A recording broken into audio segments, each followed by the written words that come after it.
pro-China, pro-US, anti-China, anti-US. Yan ang pag-uusapan natin. Tatalakayin natin sa araw na ito. Ano ba ang epekto nito sa ating lahat, sa ating bansa, sa ating mga leader, at sa ating lahat na mamamayan? Tatalakayin natin ito kahit pansandali lamang. Siyempre, pag may sinasabi tayo rito na pro-China, pro-US, malalaman na natin na talagang ito may kinalaman dyan sa mainit na tisyo sa Philippines. Sa araw-araw hindi tayo makahubad, kumbaga nandiyan parati umiikot yung ating mga tinatalakay. Sa ngayon inapapanahon talaga yun, napakainit ng kalagayan ng Philippines ngayon. Sa halip na mangamba, magpatuloy po tayong magdasal, mamalutas ng hindi dadaan sa mainit na digmaan o mas malalang alitan ang kasalukuyang sitwasyon dyan. At isa nga palang magandang araw sa inyong lahat. Sa anong panig kayo ng Pinas naroroon ang mundo, sa ating pong lahat ang pagpapala. Tungkol nga ito sa mga pro-China, pro-US, ano ang magiging epekto nito sa bawat isa sa atin? Huwag mo naman kalimutan i-subscribe muna at i-like ang munting himpilan kung ito makatangtambay po. At yung munting kalimbang ipasundutin mo na rin, at kung sakali man may bago akong mga upload, palagi man po itong mapapanood. Okay. Tayo magpaligoy-ligoy pa. Dito tayo. Sa maraming kapapanood ko rin, sa marami ko na rin mga nalalaman ng mga pananaw ng mga sari-sari nating mga kababayan dito sa social media. Alam naman natin dito talagang maraming mahusay na nalabas dito, at marami din namang mga sinungaling, maraming mga trolls, at maraming mga palpak. Narito nga lahat. Sinasabi ko lang dito, pinipili lang din naman natin, nagiging selective din tayo kung anong bagay na dapat natin paniwalaan. Kahit pa ngayon ikakontra natin sa politika o yung iba yung kanyang panig. Pag sa tingin ko naman maganda yung kanyang ginagawang pagtalakay. Bagay, luhi ka lang ba? Alam, kumukha lang siya ng isang nararapat na mga pangangatwiran. Sumasang-ayon ako. Ganun ako. At dito sa sinasabi ko nga, sa mga pro-US, mga pro-China, mga anti-China naman, mga anti-US, ang napapansin ko, sa halip na unawain na lamang, at siyempre marurunong nga sila, di ba, mahusay sila, magagaling sila, at siyempre napakataas din ng mga kanilang mga narating sa buhay. Pag sinabing ikaw ay anti-China, parang ang mangyayari sa iyo, sige, diyan ka na. At dito ako. Para bang ibig sabihin, ikaw ay iniitsapira na niya. Kaya ikaw ay naging pro-China. Pag naman ikaw ay naging pro-US, ang sasabihin naman sa iyo, o sige, diyan ka na, dito na ako. Dito na kami. Ayan ang paniniwala mo.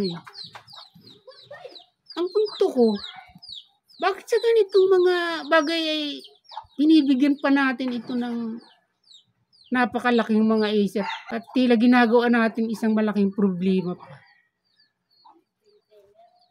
Doon tayo tumingin at mag-focus na kaya nangyayari ito. Kung may pro-China man at may pro-US, kasi nga aminin natin yung katotohanan na tayo talaga mahinang bansa. Maliit lang tayo.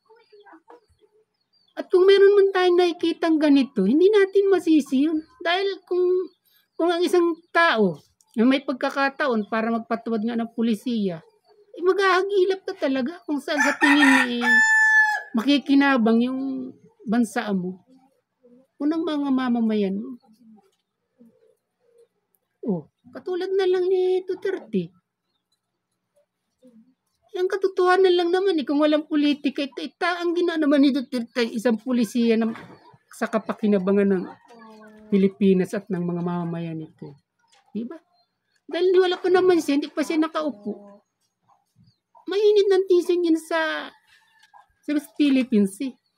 Kaya nga sa pangampanya niya isa ring bagay na itinatanong ito sa kanila nung sila'y maglantad ng kanilang mga plataporma. At dito nga niya nabanggit na pupunta siyang China Sea na naka-jet ski at maglalagay siya ng flag doon bilang isang paninindigan na yung West Philippines talagang atin at ipaglalaban niya.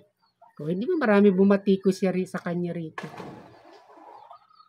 What ngayon, nung maupo nga siya, hindi ibig sabihin na nakipaglapit siya sa China o nakipagkaroon dito ng mga usapan. Na ito nga, halos may mga nakakaalam na halos nasa pitong pakikipag-usap ang ginawa niya rito ay mga verbal agreement na tinatawag. Ginawa niya ito para sa kapakanan nung bansa natin at nung mga mamayan nito katulad ng mangingisda. Hindi ba nung una pa nga hindi ba kaupo lang niya talagang mahigpit na yung pag-okupa ng China sa Scarborough Shoal. Ay naroon yung talagang pangisdaan ng mangingisda natin dito. Nakipag-usap siya para hayaang wag ipitin yung mga mangingisdang Pilipino na pumupunta roon sa Scarborough Shoal. At ngayon, nararamdaman niya na itong Ayungin Shoal mukhang iniipit. At kaya nga nagkaroon ng ito na ngang verbal agreement na ito na tinatawag yung secret deal. Na wag mong gipitin ang mga nagsusupply sa aking tao riyan. Doon nga yung nag-umpisa. Na ngayon ay binibintang sa kanya na isa raw pagtataksil. Wala naman sa ibang gusto doon o ibang layunin. Hindi niya iniintensyon. Traitor rin yung Pilipinas. Sa kapakinabangan yun. Nang naayon doon sa kanya pulisiyang gustong ipatupad. Yun sana makita natin dito. Hindi yung ibibintangan natin porque naging ganun yung kanyang pulisiya. Traitor siya.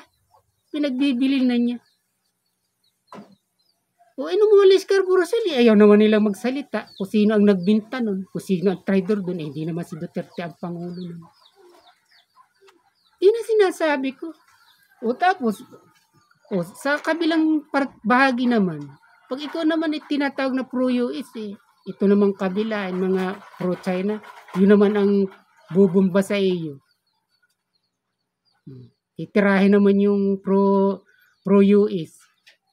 Ay, dapat nating timbang-timbangin yun. Huwag nating kundinin kung sino man yung tao na may pakana o sumangkot sa mga ganong usapin, pro-China man yan o pro-US man yan. O ito naman ang pinagbabato ng mga anti-US dyan na mga pro-China naman sila. Itong mga pagdami ng IDCA na inilagay ng Amerikano dito sa ating bansa, lalong-lalo na din sa North.